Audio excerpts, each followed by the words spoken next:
So hello everyone, welcome to the another study blog. तो अभी हम उठ चुके हैं और उठ के सबसे पहले फ्रेश हो लेते हैं क्योंकि रूम का सेटअप थोड़ा चेंज करने वाले हैं। तो फ्रेश वगैरह होने के बाद रूम का सेटअप चेंज करेंगे और उसके बाद फिर नहा धो करके स्टडी पकड़ने बैठेंगे। तो सबसे पहले रूम का सेटअप जो है वो चेंज करने वाले हैं क्योंकि इस तरह जगह जो है वो स्पेस थोड़ा कम पड़ जाता है, जिसके कारण थोड़ी दिक्कत पैदा होती है। और अभी इस तरह अगर जिस तरह हम सोच रहे हैं उस तरह अगर स्पेस बच जाता है तो फिर बेहतर ही रहेगा। तो अभी देखते हैं इस तरह सेटअप करने के बाद मेरा स्पेस कितना बचता है। तो फाइनली रूम वगैरह सेटअप वगैरह कर लिए और नहा लिए, और नहाने के बाद यहाँ पे देख सकते हैं मेरा इतना जगह यहाँ स्पेस बच जा रहा है। पहले स्पेस बहुत कम बचता था, इस तरह लगाए थे पहले जैसा, तो और थोड़ा सा स्पेस मिल जाता है ज्यादा तो अच्छा लगता है रहने में। तो चलिए स्टडी का स्लॉट किस तरह लगाने वाले हैं उसका सबसे पहले टू डू लिस्ट बना लेते हैं, क्योंकि सुबह का काम रहता है मेरा करंट अफेयर का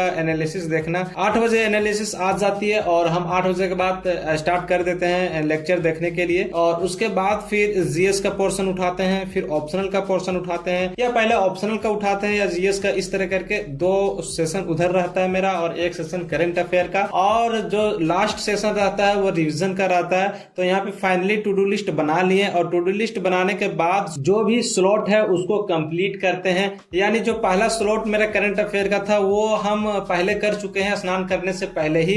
तो अभी स्नान करने के बाद टू डू लिस्ट बनाया, और टू डू लिस्ट बनाने में करंट अफेयर तो कंप्लीट हो चुका था। तो दूसरा सेशन जो मेरा जीएस पोर्शन था उसको उठाएं, और जीएस पोर्शन में हिस्ट्री पढ़ रहे हैं। यानी अभी हिस्ट्री का एनसीईआरटी चल रही है मेरा, और अभी एनसीईआरटी मॉडर्न एनसीईआरटी चल रही है, यानी 8वां का और 12वां का, ये 2 है जो मॉडर्न एनसीईआरटी है, और 12th का पार्ट 3rd, यानी अभी 2 पढ़ेंगे। उसके बाद फिर 11th का एनसीईआरटी फाइन आर्ट का जो आता है, आर्ट एंड कल्चर में फायदा रहता है उसका, और उसको पढ़ने से बहुत सारी फाउंडेशन जो है मजबूत होती है। और एनसीईआरटी पढ़ने से हम देखते हैं पीवाईक्यू अगर लगाते हैं, अगर मेंस के पर्सपेक्टिव से आप पढ़िएगा तो एनसीईआरटी बहुत ही जरूरी हो जाता है। और कुछ फैक्ट अगर ऐड कर दिया जाए, जैसे एक्सपेक्ट्रम हो गया इसका इतिहास का, तो इसमें प्रीलिम्स का भी तैयारी हो जाती है। तो अभी एनसीईआरटी पूरा अच्छा तरीके से हम पढ़ रहे हैं।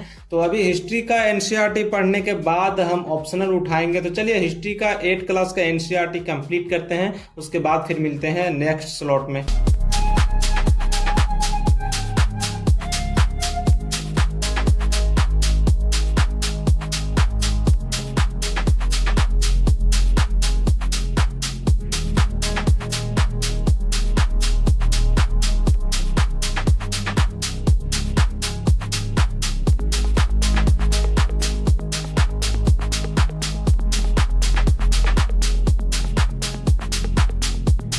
तो फाइनली स्टडी स्लॉट सेकेंड जो मेरा हिस्ट्री का था वो कंप्लीट हो ही चुका है, और अब हिस्ट्री के बाद ऑप्शनल का सेशन कंप्लीट करेंगे, और ऑप्शनल का सेशन लाइब्रेरी में जाके कंप्लीट करेंगे, क्योंकि रूम में रहते हैं तो नींद आ जाती है, और अगर दिन को सोते हैं तो फिर 2-3 घंटा ऐसे ही चला जाता है नींद में, पता नहीं कैसा नींद है। तो सारा सामान वगैरह पैक कर लिए लाइब्रेरी के लिए, और हम लाइब्रेरी के लिए निकल चुके हैं यहाँ पे। और लाइब्रेरी जाने के बाद वहाँ पे ऑप्शनल का बुक पढ़ेंगे, और ऑप्शनल का बुक यानी जो कहानी का, उपन्यास का, ये सारी बुक आती है वो सब पढ़ेंगे। और उसके बाद जो हिंदी साहित्य का दृष्टि आईएएस का नोट्स जो आती है वो पढ़ेंगे। और यहाँ पे लाइब्रेरी आने के बाद यहाँ पे देखेंगे मेरा जहाँ पे हम बैठे हैं उसके पीछे ही एक यहाँ पे धर्मेंद्र झागर का जो क्लास परचेज किए हैं 2026 और 2027 के लिए आंसर राइटिंग हम भी परचेज किए हैं, तो वो भी यहीं पे एक एस्पिरेंट हमको मिला, लेकिन अभी वहाँ यहाँ पे तो नहीं है वो। तो चलिए लाइब्रेरी आने के बाद बिना देरी किए हुए स्टडी स्लॉट 3rd को स्टार्ट कर दिए हैं, और स्टडी स्लॉट 3rd में हम ऑप्शनल का सेशन लगाने वाले हैं। और ऑप्शनल का जो बुक आती है उपन्यास का, और अभी मन्नू भंडारी द्वारा लिखा गया महाभोज जो उपन्यास है वो पढ़ने वाले हैं, और उस बुक को पढ़ने के बाद फिर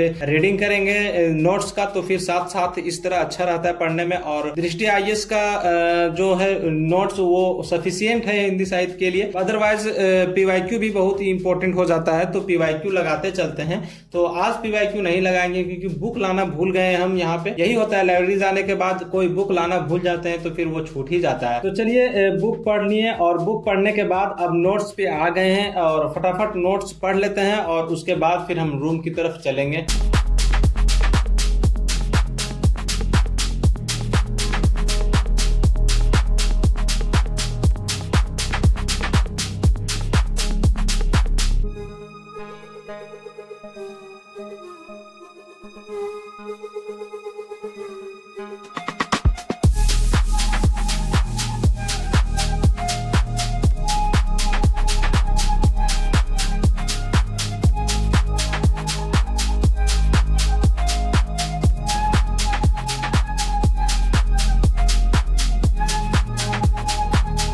सो फाइनली नोट्स भी कंप्लीट होने ही वाला है और कंप्लीट हो चुका है। और अब चलते हैं रूम की तरफ, क्योंकि शाम हो चुकी है और फिर रूम जाने के बाद खाना वगैरह भी बनाना है, क्योंकि खाना वगैरह बनाने में टाइम लग जाता है। तो जाने के बाद खाना वगैरह बनाएंगे, उसके बाद फिर रिवीजन का स्लॉट लेंगे।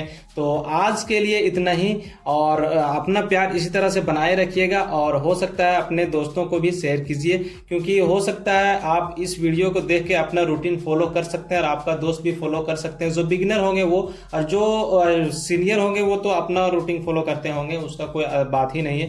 तो मिलते हैं नेक्स्ट ब्लॉग में, तब तक के लिए bye bye and take care.